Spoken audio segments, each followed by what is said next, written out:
Well, this week has not had the most positive of events, but guess what? It is Friday and we are here to make sure that, well, you can have a positive Friday and probably usher you into a positive weekend. So welcome aboard. My name is Chantal Oliver Cannon and this is Good Morning Uganda Friday special. In studio, I am with Jerome Paul Sonko and Uncle Bob. And together we shall be going with you till the hour of 9 a.m. ensuring that you keep getting as much information as you should be getting, but also making sure that we entertain you and usher you into the weekend. Now, this very week is the week that we saw the tragedy that befell the people of Chitezi, and a lot of information has been coming out every now and then, and so far the death toll is still, is still not concluded because we still have more people that are suspected to still be missing in the landfill that collapsed during the week. But also this very week we lost a very important person when it comes to the media world, and that is now the late Tamale Mirundi. And activities have been taking place, vigils taking place, and according to him, all his homes, there has to be a vigil at all his homes. And today, I think today the body is going to be in Chireka, if I'm not mistaken, and hopefully the burial will be, according to the arrangements, will be on Sunday this very week. So we'll keep you updated on all that. But away from that, let's check in with the team and see how their week has been. Sonko, how has been your week? Well, the week has been a busy one on my side, and it started up on a higher note because we were celebrating the International Youth Day celebrations. How were the sorority queens? The sorority queens were fine women, I should say. Ooh, okay. Fine and receptive women. And, well, they ushered us into the district in the best way possible. Very welcoming people. The cultures are highly represented. However, I must also note that it was a little bit difficult to find certain food types in some of the restaurants and hotels. I want to believe maybe because of some restaurants did not understand the memo that weekend. So let me ask you, do you think you would find it easy to find Luombo in Bushenye district? No, I wasn't actually going into the Luombo part. No, I'm just giving an example that it might be hard for you to find certain foods in certain districts because of now the culture in those districts. Very true. Yes. And you're right, by the way. You're right, because you wouldn't expect certain food types there. You'd only expect a few restaurants of those having the kind of food types you want. But of course, a number of youth groups were there and they represented. So that really stood out for me this week. And then secondly, what you've mentioned here, the death of Tamale Mirundi. Of course, when news broke out, I think it was in the night, as we are approaching a new day. Right. That was about midnight, which is obviously Wednesday. a new day, Wednesday morning, when news broke out that he had passed on, and of course, his candle burning out. And you can easily see how many people have been relating to his videos, how many people have been relating to his time in the media, and then also to his time while working with the Office of the President, again from the perspective of media relations. So that is a gentleman who has been very pivotal in Uganda's media space, and he will be dearly missed by so many people within the media as well. But then lastly, I think, Chantal, the other one is the fact that the alcohol control bill was also rejected by Parliament. And that one was also something to look at, because many of the players within the alcohol industry were pretty much pushing for the removal or the scrapping up of this bill, and I think their prayers were fully answered. Well, the truth is, if I'm being honest and brutally honest, it's going to be very hard to even implement this bill. The reason being that any of those, the Ugandans or the people will always find a loophole in there and ways to beat some of these laws, because to be honest, sometimes it's hard to survive it's a private member's bill, making it even more difficult to be passed. However, it is highly expected that the Honorable Sarah Opendi is most likely to bring it come back in season 2. Well, let's wait for her comeback. Let's wait for her comeback. Uncle Bob. Yes. Ancestor of the clan. How are you? I'm very well, thank you. How are you? You're putting on which green today? Let's leave it at green. Hey, you see, now I've got you. No, let's leave it at green, because I'll mention a word and you'll wonder which green it is. I don't want to stress him, it's a Friday. Nothing dimension. Otherwise, good morning, our viewers, and it is a Friday, like Chantal has said. The only thing is this week has not been the best of it, because when you talk about the Chitezi incident, if they are still retrieving more bodies, that is not that very good. Some people are now displaced, they don't have their homes, they are just in a shelter, Red Cross doing its work with government. It's not good news at all. So that has swept through the entire week. We hope maybe by the closure of this week, come Saturday, we'll be done with that and assured of how many bodies were retrieved, because now it's no longer rescue, it's about retrieving the bodies and maybe clearing the site. Now, away from that, we have the loss, definitely, of Joseph Burasio Tamale Mirundi, a man that anyone who has been following the political space in this country, and even the entertainment world, because he has been also sometimes a very good entertainer when speaking on certain issues. He goes to rest, and the body will leave Zana, go to Chengera, then continue. And the mass yesterday was quite interesting. And Chantal, why are you people not copying from others?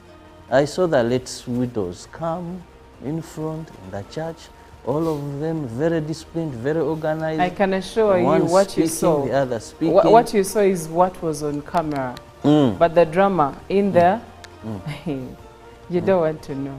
Okay. For example, there's allegations that someone ran there with the phone that was collecting condolences. Well, those are allegations, but I'm speaking of what I witnessed. What you witnessed what on I witnessed, camera, all the widows on ground, humbly, coming together. On ground, the situation is different. Coming together, I think there is something this generation, but anyway, that is just on a light. But if I'll say this on live television, Cherabo, if my husband ever remarried, please keep that woman away from me. Hey. Please continue. Okay. Then also the speeches there. I loved the fact that much as there had been a lot of negativity painted, of hatred and all that, right. But when one of the sons, I think the first son of Tamale Mirundi, spoke, he was thanking government, thanking different people, and when his brother came out and said, if there are people that feel were wronged, I'm ready even to apologize on behalf of them. So I saw order so far, and really it was so moving. But to me, the story also that came out this week was the court ruling on the 4 backbench commissioners regarding the 1.7 billion man Israel had the service award that brought former leader of opposition into limelight, Honorable Matthias Impuga, being hit left, center, and right. Now, this was victory on his side. I must say, out of all this bashing, when he came out and said, now the court has ruled, you people, it was a springboard for him, I think, to shine. However, it was then covered very fast by the death of Tamale Mirundi. He was not going to shine anyway. No, if you looked at if you have been following his comments after this ruling, more energetic, even asked for an apology from Noop. He said, this one should apologize. Because if you really tainted my name over such things that the court has ruled, to me I thought it was going to be a very good springboard, but the only problem that was covered or shattered by then the sudden death of Tamale. Well, the death of now the late Tamale Mirundi is definitely going to now be washed off after some time, and we'll get back to that issue. And hopefully his celebration is worthwhile. Hopefully. Worthwhile, but also after the court ruling, I hope it doesn't affect this the move of this motion and all that on the floor of Parliament, because someone can come out and say, why would we debate something that court has pronounced itself on already? Why should we bring it on the floor of Parliament? Right. That it has been dealt with. So for me, I think it may be a springboard. It may be at this time it may play so much in his favor and not to the favor of the motion movers, the Sechikubo, and the opposition. Yes, and the opposition. Well, those are some of the stories that made news across through the weekend. Now, let's get into the local stories of what took place yesterday, and then also get into the international stories, and then later into today's dailies. Well, we'll begin with the First Lady and Muswatini's Queen, where Uganda's First Lady and Minister of Education and Sports, Janet Kataha Museveni, and Eswatini's Queen, Makelamaswama, have agreed on an urgent need for African governments to implement internet censorship policy to restrict the information accessibility to young people. They noted that children today access all sorts of inappropriate information online, which is detrimental to their lives. Often, parents are unaware of what their children are viewing. This was observed during a dialogue that Mrs. Janet Museveni and her guest, the Queen of Muswatini, had at State House in Entebbe.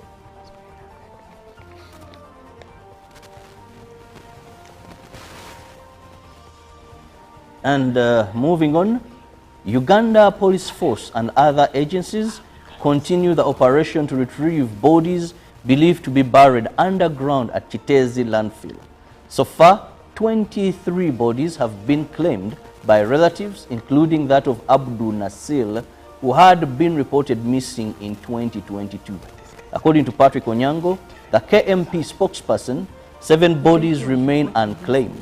No recovery had been made by yesterday by press time. At the Uganda Red Cross Emergency Resettlement Site, partners continue to provide relief to over 260 displaced persons, especially survivors and those in the buffer area surrounding the landfill. Most of them are women and children.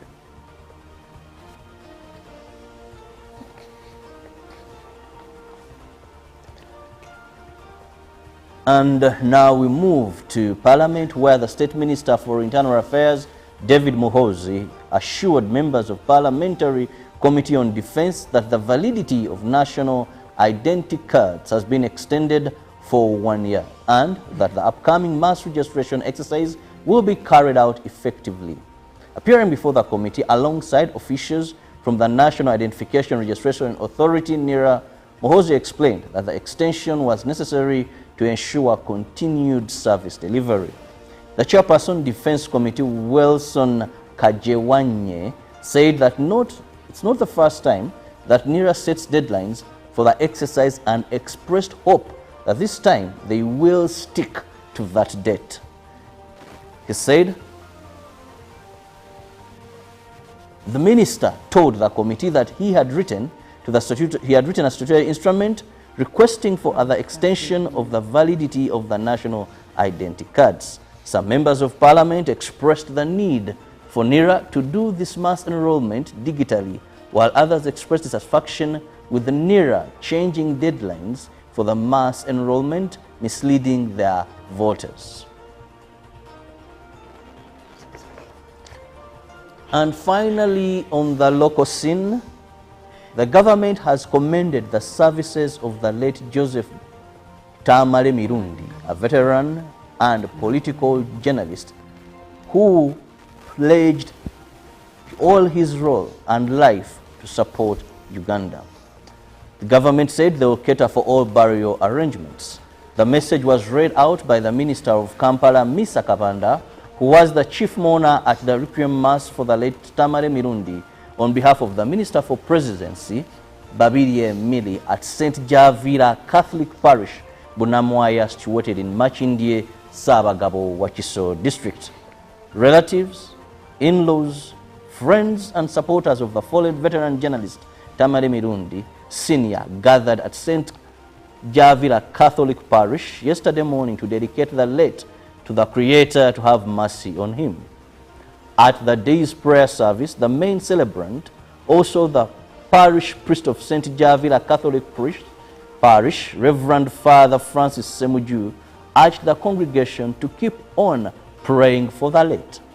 In a message delivered by the Minister of Kampala, Mr. Kabanda, on behalf of the Minister for Presidency, Mire Babalanda, the government implored Mirundi's service and government committed itself to cater for all funeral arrangements. The family of the deceased asked all those whom the late Mirundi wronged to forgive him. They also appreciated the special prayer conducted by the Catholic Church in memory of the late Mirundi. Well, that does it for the local stories. Let's cross over and see what is happening globally. And in Sweden, Sweden's public health agency has recorded what it says is its first case of a more dangerous type of mpox outside the African continent. The person became infected during a stay in an area in Africa where there is currently a major outbreak of Mpox, Clade 1, the agency said.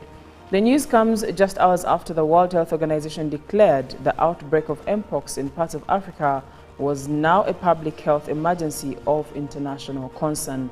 At least 450 people died during an initial outbreak in the Democratic Republic of Congo, and the disease has since spread to areas of Central and East Africa. According to Olivia Wigzel, the acting head of Swedish Public Health Agency, the infected person had sought care in the Stockholm area, and the fact that they were receiving treatment in Sweden did not mean there was a risk to the broader population. The affected person has also been infected during a stay in an area of Africa where there is a large outbreak of Mpox Clade 1, she told a news conference. Mpox, which was previously known as monkeypox, is transmitted through close contact such as sex, skin-to-skin contact, and talking or breathing close to one another. Moving on, Vice President Kamala Harris and President Joe Biden have appeared at an event together for the first time since the president ended his run for a second term and Ms. Harris replaced him as the Democratic nominee. The event, held just outside Washington, D.C., came as Donald Trump spoke at a news conference in New Jersey, his second campaign event in the past 2 days. The Democratic event on Thursday celebrated the Biden administration's newly announced deal to cut the cost of 10 common prescription drugs for millions of Americans.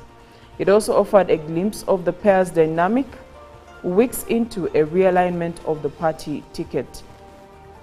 The White House said some 2,300 people attended Thursday's rally in Upper Marlboro, Maryland, a Democratic stronghold. "I have an incredible partner in the progress we made," the president said. "She is going to make one hell of a great president."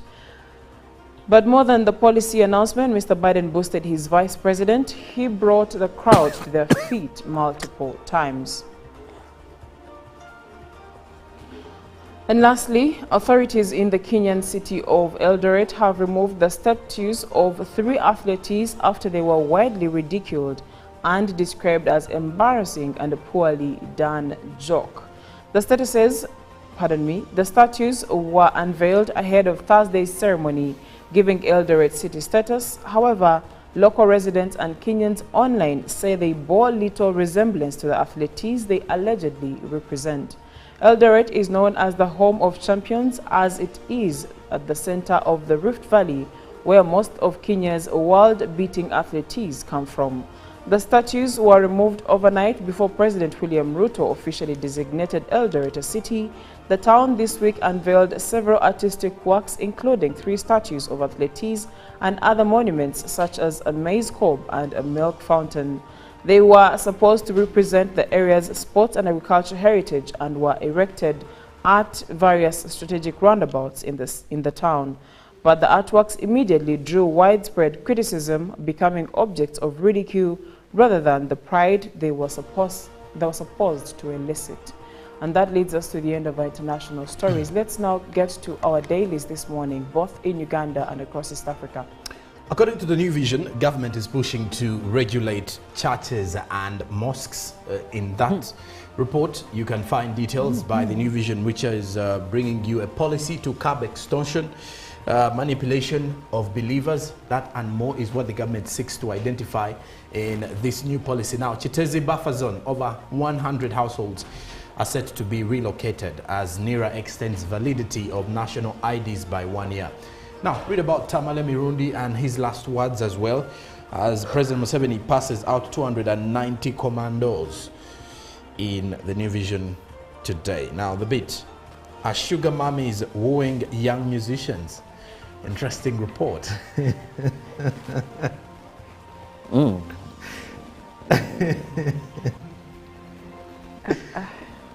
Well, there's also a competence-based examinations. You can find more details in the New Vision.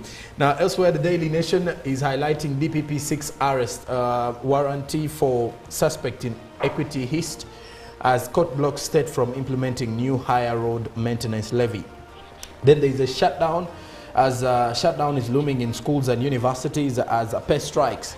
It's baptism of fire for new education minister who hasn't even settled in office. It's now official. Welcome to Eldoret, the city of champions. And there's a picture of President William Ruto chatting with pupils and Kenya's medalists in the just concluded Paris Olympic Games. Now, Gachagua allies now challenge Uhuru on Ruto deal with Raila.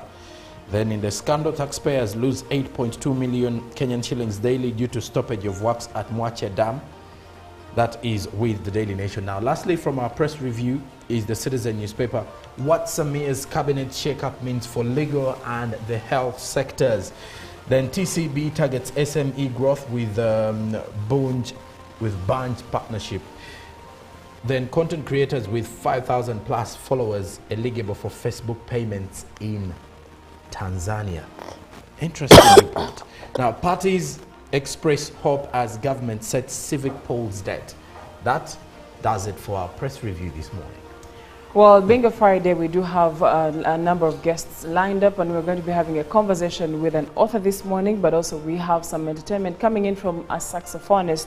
And the author today we have is Joyce Chikafunda. Then the saxophonist is Duncan Sax. But also we do have T. Paul all the way from Mbarara, who is a vocal musician. And we are looking forward to today's act because guess what?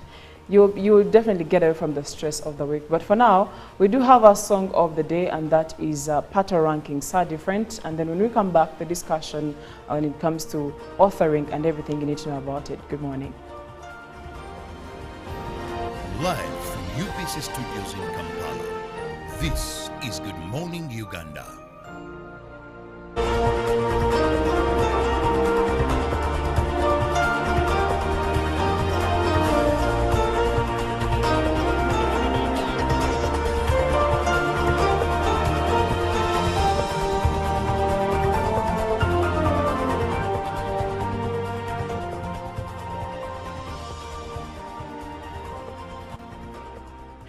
Well, this week has not had the most positive of events, but guess what? It is Friday, and we are here to make sure that, well, you can have a positive Friday and probably usher you into a positive weekend. So welcome aboard. My name is Chantal Oliver Canina, and this is Good Morning Uganda Friday special. In studio, I am with Jerome Paul Sonko and Uncle Bob, and together we shall be going with you till the hour of 9 a.m., ensuring that you keep getting as much information as you should be getting, but also making sure that we entertain you and usher you into the weekend. Now, this very week is the week that we saw the tragedy that befell the people of Chitezi, and a lot of information has been coming out every now and then, and so far the death toll is still, is still not concluded because we still have more people that are suspected to still be missing in the landfill that collapsed during the week. But also this very week we lost a very important person when it comes to the media world, and that is now the late Tamale Mirundi. And activities have been taking place, vigils taking place, and according to him, all his homes, there has to be a vigil at all his homes. And today, I think today the body is going to be in Chireka, if I'm not mistaken, and hopefully the burial will be, according to the arrangements, will be on Sunday this very week. So we'll keep you updated on all that. But away from that, let's check in with the team and see how their week has been. Sonko, how has been your week? Well, the week has been a busy one on my side. And, it started up on a higher note because we were celebrating the International Youth Day celebrations. How were the Sorority Queens? The Sorority Queens were fine women, I should say. Okay. Fine and receptive women. And, well, they ushered us into the district in the best way possible. Very welcoming people. The cultures are highly represented. However, I must also note that it was a little bit difficult to find certain food types in some of the restaurants and hotels. I want to believe maybe because of some restaurants did not understand the memo that weekend. So let me ask you, do you think you would find it easy to find Luombo in Mushenye district? No, I wasn't actually going into the Luombo part. No, I'm just giving an example that it might be hard for you to find certain foods in certain districts because of now the culture in those districts. Very true. Yes. And you're right, by the way. You're right, because you wouldn't expect certain food types there. You'd only expect a few Restaurants, of those yes, having that do, the kind of food types you want. But of course, a number of youth groups were there and they represented. So that really stood out for me this week. And then secondly, what you've mentioned here, the death of Tamale Mirundi. Of course, when news broke out, I think it was in the night, as we are approaching a new day. Right. That was about midnight, which is obviously Wednesday. a new day, Wednesday morning, when news broke out that he had passed on, and of course, his candle burning out. And you can easily see how many people have been relating to his videos, how many people have been relating to his time in the media, and then also to his time while working with the Office of the President, again from the perspective of media relations. So that is a gentleman who has been very pivotal in Uganda's media space, and he will be dearly missed by so many people within the media as well. But then lastly, I think, Chantal, the other one is the fact that the alcohol control bill was also rejected by Parliament. And, you know, that one was also something to look at, because many of the players within the alcohol industry were pretty much pushing for the removal or the scrapping up of this bill. And I think their prayers were fully answered. Well, the truth is, if I'm being honest and brutally honest, it's going to be very hard to even implement this bill. The reason being that any of those, the Ugandans or the people will always find a loophole in there and ways to beat some of these laws, because to be honest, sometimes it's hard to survive it's a in private Uganda members bill, making it even more difficult to Only 1,000 or buy any daily voice bundle of your choice. Dial *100 *21# and select daily, or use the MyMTN app. When we talk together, we are unstoppable.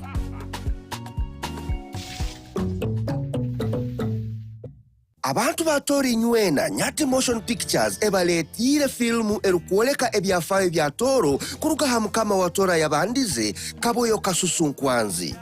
Ijo manyo urubuga rwa Toro rukarugira nkaho kurweta Fort Portal. Toro Kingdom was carved out of Bunyoro Kitale. In 1830, King Nyamutukura akasindika omutabani we Kaboyo yekire Toro kama songere kumumchwekere bukodo. I'm forming my own kingdom. Nyoro na Batoro basically muntu womu. Tuko pamoja? Filimu enu neja kurorwa Hanyaika Hotel kya Sabiti ebiro byokwezi 18 omwezi gwa 8 kutandika saa 10 kichweka izarwe bagyo. Kutunga tiketi yawe tere simu namba 0778 788 660.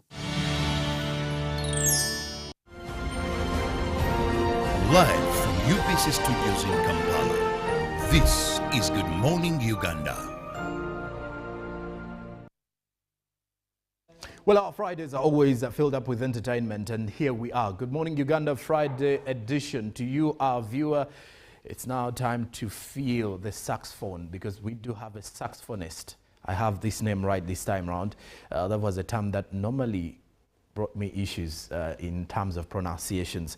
But when it comes to entertainment here on Fridays, we make sure that we give you some of that, and we make sure that we usher you into the weekend in the best way we do know. And that is it for this Friday, and that is how we are kicking it off this very hour of 7 a.m. I do have Duncan, the saxophonist. Yes. Duncan Sax. Good morning, Duncan. Good morning. How are you doing today? I'm good. How about you? I am well, and I wonder, how long have you been doing this, holding the saxophone and making people entertained with? First of all, I've been making it for over like 8 years. Oh. 8 years. What really inspired you to move into this and do this type of music? Okay, first of all, somebody who inspired me was Isaiah Katumo. That was my first role model, and he was my mentor. Okay. Yep. And when it comes to the kind of music that you produce or you play with your saxophone, do you play originals, or you go back to already produced songs so that you play along with their beats? I can play any type of song you are interested of, any local or church music or whatever, or jazz. Okay. Yeah. Now, as I'm going to leave you do your thing this very morning, I need to also know, what are some of those, which beats should we be expecting? Which songs should we relate to that you're going to play for us this morning? Okay, today I'm going to play for you a song called Malaika. Okay. Or or I play for Malaika or Viola, one of them. Okay, the Malaika of Waiki Benda. Malaika tina kupenda malaika. Oh, okay, and then the Viola? The Viola. Viola Malaika wange mama Viola. Okay, yeah. The one of the late, eh? Yeah, the one for the late. Okay, and well, how can people find you? Because we need to also know, because we've seen many people lately on weddings, events, big corporate events having saxophonists. How can they have you and how can they access your services per se? First of all, people, they should find me on my social media handles. I have a Facebook, Instagram, TikTok account. I have a YouTube channel and I have Facebook account. Is Duncan Sax. That's my account page. Yep. Okay, and Duncan Sax is here with us this Friday. I don't know if you love listening to a saxophone, because as a person who appreciates music, I think any type of instrument that plays in the background or any type of performer who is on stage and is doing their thing makes me stand up, more so if they are good at what they are doing. Now, Duncan Sax is joining us. He says that Isaiah Katumwa is the person who inspires him to do what he is doing. And of course, over the years, we've seen Isaiah doing his thing as a saxophonist and doing his thing in the world of jazz and making sure that people appreciate that type of music, of listening to soul, listening to just a single instrument that can produce various sounds of the same. What about that for your Friday opener? Because here it's time for entertainment. It's GMU Friday edition. I leave you with Duncan Sax as he does his thing. Sit back, enjoy, take a cup of coffee, and have a good time. Good morning.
there you have it. You know, Duncan, thank you very much for that piece of performance that you've given us this morning.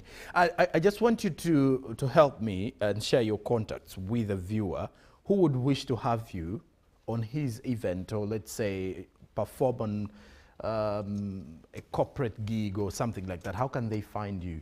Okay, my number, I can share out my detailed number. My number is 070 36 96 192. 070 36 96 192. Yes, I use Duncan Sachs on my social media handles: Instagram, Facebook, TikTok, YouTube. All right, Duncan, I also wanted to understand, however much I asked for your inspiration. Normally, musicians do share that whenever they are facing something is when they create.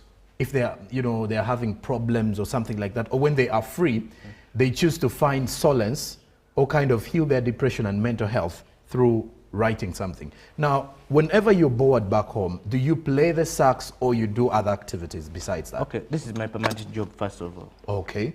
I do it as my permanent job. I have no other job I do. This is what I base on. Okay. Yep, my daily. Okay, so that means whether you're stressed or that is your first doctor. Always, first of all, I love it as I always take it as my baby. Okay. That is all, yeah. All right, I don't know if you have a baby this Friday because Duncan has a baby with him in his hands. And to you, our dear viewer, that's a bit of the performance that we have for you on this Friday, meaning there is more yet to come. Duncan Sachs, who is here, has been doing his thing through saxophony, and he's a saxophonist. He says that is what he does for a living, and that is his first baby, first doctor. Well, for some of us who are still looking for our first babies, maybe we can pick a leaf from what Duncan has shared this morning. When we do return after the break, we have conversations here that are geared around inspiring you as a viewer. So be part of the conversation coming up. Chantal Oliver Kanina does return with another guest. It's a fully packed Friday edition. Good morning and stick around.